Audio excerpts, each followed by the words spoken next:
วัสดีค่ะ ตอนนี้เราอยู่กันที่สถานทูตรัสเซียนะคะ วันนี้หลุยกับชาชาจะมาเอาพาสปอร์ตรัสเซียของมิชานะคะ ก็คือตอนนี้เราขอสัญชาติรัสเซียให้มิชาได้เสร็จเรียบร้อยแล้วนะคะ แล้วก็เดี๋ยววันนี้จะมารีวิวด้วยว่าขั้นตอนในการขอเอกสารเนี่ยจะต้องใช้เอกสารอะไรบ้างนะคะ ก่อนอื่นเราไปรับพาสปอร์ตมิชากันก่อนมีให้เซ็นเอกสารรับพาสปอร์ตด้วยนะคะใกล้จะได้เห็นพาสปอร์ตมิชาแล้ว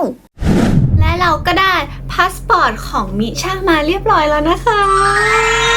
นี่อันนี้ของมิชาจริงๆนะเปิดให้ดูจิ้งเด็กชายมิคาเอลวันนี้เราไปรับพาสปอร์ตเล่มนี้มานะคะแล้วก็เราจะได้เอกสารอันนี้มาด้วยตะแดมขอปิดเลขก่อน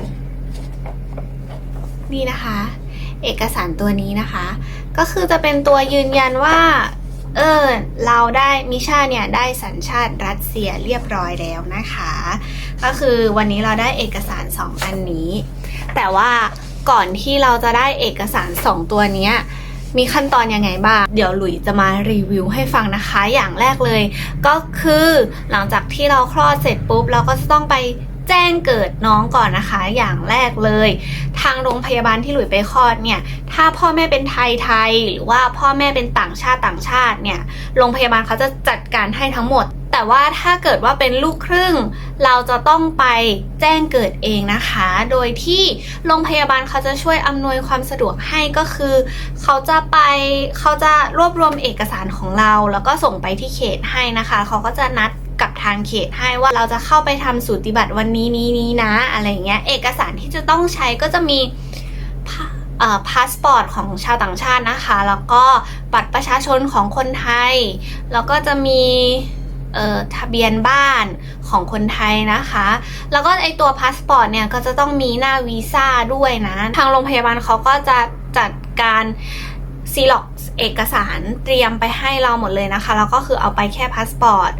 บัตรประชาชนแล้วก็ทะเบียนบ้านนะเสร็จแล้วก็ไปเซ็นสำเนาถูกต้องแค่นั้นพอแล้วเขาก็จะไปนัดกับสำนักงานเขตให้แล้วเราก็เข้าไปที่เขตตามที่เรานัดไว้นะคะจากนั้นพอไปถึงที่เขตปุ๊บเราก็จะไปเราก็จะมีเซ็นยินยอมเซ็นแบบรองรับบุตรอะไรอย่างเงี้ยนะคะที่เขตก็คือไปเซ็นที่นู่นเลยพอเซ็นเสร็จเรียบร้อยใช่ไหมคะเขาก็จะออกสูติบัตรมาให้ก็จะได้เป็นสูติบัตรอันนี้พอได้สูติบัตรมาเรียบร้อยแล้วใช่ไหมคะเราก็จะต้องเอาชื่อลูกของเราเนี่ยไปเข้าในทะเบียนบ้านซึ่งทะเบียนเขตของบ้านหลุยเนี่ยมันจะอยู่กับคนละเขตกับเขตของโรงพยาบาลเราก็จะต้องไปที่เขตสาทรนะคะคือเป็นเขตทะเบียนบ้านของหลุยเนี่ยหลุยก็ต้องไปทำเรื่องที่นั่นนะบ้านอยู่ที่ไหนเขตไหนก็ต้องไปเขตนั้นนะคะเสร็จปุ๊บเอกสารที่ต้องใช้ก็จะมีบัตรประชาชนของหลุยเองหรือบัตรประชาชนของคุณพ่อคุณแม่คนไทยนะคะแล้วก็มีบัตรประชาชนของเจ้าบ้านใบมอบอำนาจของเจ้าบ้านถ้าเจ้าบ้านไม่ได้ไปด้วยแล้วก็อันสุดท้ายสำคัญสุดก็คือสูติบัตรของลูกนะคะเสร็จปุ๊บพอเตรียมเอกสารเสร็จแล้วก็เอาไปให้เจ้าหน้าที่เขาก็จะเอาชื่อลูกเราเนี่ยเข้าบ้านให้นะคะก็ง่ายๆขั้นไม่มีอะไรมากไม่ต้องรออะไรนานเลยเนาะทีนี้เอกสารทางฝั่งไทยเสร็จครบเรียบร้อยแล้วใช่ไหมคะทีนี้เราก็จะเข้าสู่ขั้นตอนในการขอสัญชาติรัสเซียนะคะซึ่งจะต้องใช้สูติบัตรที่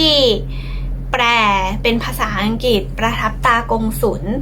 เรียบร้อยแล้วก็มาแปลเป็นรัสเซียอีกทีนึงนะคะซึ่งแปลเป็นรัสเซียอีกทีนึงเนี่ยชาเขาเป็นคนแปลเองนะเดี๋ยวหลุยจะใส่ลิงก์ไว้ให้นะคะก็คือไปดาวน์โหลดกันได้เลยดาวน์โหลดแบบฟอร์มเสร็จปุ๊บแล้วก็กรอกข้อมูลลงไปเสร็จก็เซฟใส่ USB นะคะเซฟใส่ Flash Drive แล้วก็เอาไปด้วยเอาไปที่กงสุลด้วยเอาไปที่สถานทูตด้วยนะคะก็คือมีสูติบัตรที่ต้องแปลใช่ไหมแล้วก็มีรูปของลูกเรานะคะซึ่งจะต้องใช้เป็นหลังขาวแล้วก็มีพาสปอร์ตของพ่อของแม่แล้วก็ ทะเบียนสมรสของ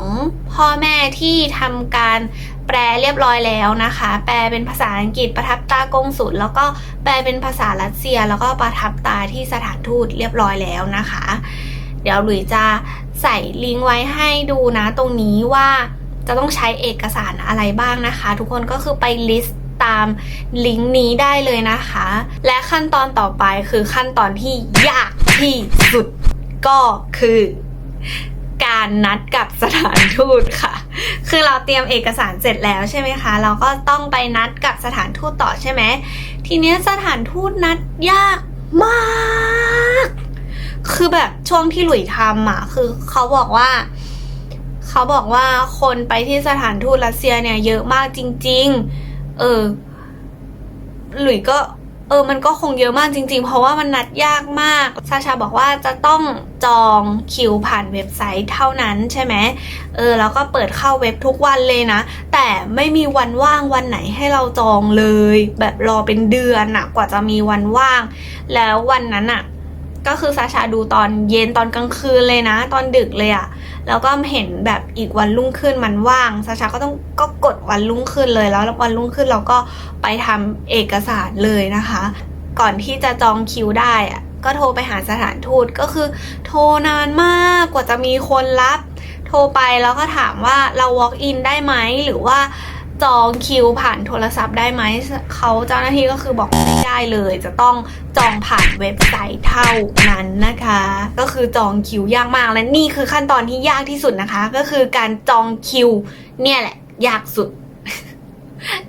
พอได้คิวใช่ไหมคะเราก็เอาเอกสารทั้งหมดที่เราเตรียมเนี่ยไปยื่นให้กับสถานทูตรอประมาณ2 อาทิตย์ทำการนะคะไม่รวมวันหยุด2 อาทิตย์ไม่รวมวันหยุดนักขัตฤกษ์นะรอ2 อาทิตย์แล้วก็เขาก็ส่งอีเมลกลับมาให้เราว่าได้พาสปอร์ตลูกแล้วนะให้มารับได้เลยอะไรเงี้ยก็แล้ววันนี้เราก็ไปเอาพาสปอร์ตของมิชามานะคะจริงๆขั้นตอนอะไรอย่างเงี้ยมันไม่ได้ยากเลยเอกสารก็คือไม่ได้ยุ่งยากอะไรมากมายแต่ว่ามันจะยุ่งยากในตอนที่เราจะต้องจองเพื่อที่จะเข้าไปทำเรื่องที่สถานทูตจองคิวเพื่อไปทำเรื่องที่สถานทูตใช่ไหมแล้วก็อีกอันนึงก็คือมันจะต้องรอนานรอ2 อาทิตย์ทำการเนี่ยแต่ตอนนี้เด็กชายมิคาเอลก็เป็นลูกครึ่งไทยรัสเซียเต็มตัวแล้วนะคะอย่างเป็นทางการแล้วนะคะก็แล้วก็เห็นซาชาบอกว่ามิชาจะสามารถถือ2 สัญชาติได้จนถึงอายุ18นะคะก็คือ18ต้องเลือกอีกทีนึงว่าจะเอาสัญชาติไทยหรือว่าจะเป็นสัญชาติรัสเซียกันแน่อันนี้เดี๋ยวก็จะให้เขาเลือกเองนะแต่ว่าหลุยได้ข่าวมาอีกข่าวหนึ่งก็คือในกลุ่มเราไม่พูดเราไม่อ้างอิงถึงใครดีกว่าคือหลุยเห็นในโซเชียลมาเนี่ยแหละเขาบอกว่ามันมีประกาศออกมาว่าตอนนี้คนไทยรัสเซียสามารถถือ2 สัญชาติได้แล้วนะถือได้ทั้งไทยแล้วก็รัสเซียเลยทั้ง2 สัญชาติอันนี้หลุยไม่แน่ใจเหมือนกันว่ามันจริงหรือว่าไม่จริงยังไงนะคะก็วอนผู้รู้ถ้าใครรู้ช่วยบอกหลุยทีนึงนะว่า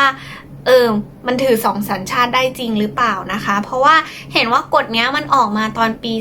2019ซึ่งหลายๆคนก็อาจจะยังไม่ได้อัปเดตอะไรมากมายซึ่งแล้วหลุยก็จากที่หลุยไปอ่านไปหาอ่านดูมาเนี่ยข้อมูลมันไม่ได้เยอะมากแล้วก็เราไม่รู้ว่ามันเชื่อถือได้ไหมเนาะคือตั้งแต่ไหนแต่ไรมามันจะถือ2 สัญชาติได้ถึงอายุ18นะคะแล้วหลังจาก18เราต้องเลือกสัญชาติใดสัญชาติหนึ่งเท่านั้นก็ถ้าใครรู้ว่ามันถือได้2 สัญชาติเราไม่ต้องเลือกอะไรอย่างเงี้ยก็ฝากคอมเมนต์บอกหลุยทีนะคะหลุยก็อยากรู้เหมือนกันว่าสรุปจริงๆมันยังไงกันแน่นะโอเคสำหรับวันนี้ก็มารีวิวให้ฟังคร่าวๆนะคะในสำหรับขั้นตอนในการขอสัญชาติของเด็กรัสเซียนะคะแล้วเจอกันใหม่คลิปหน้าบ๊ายบาย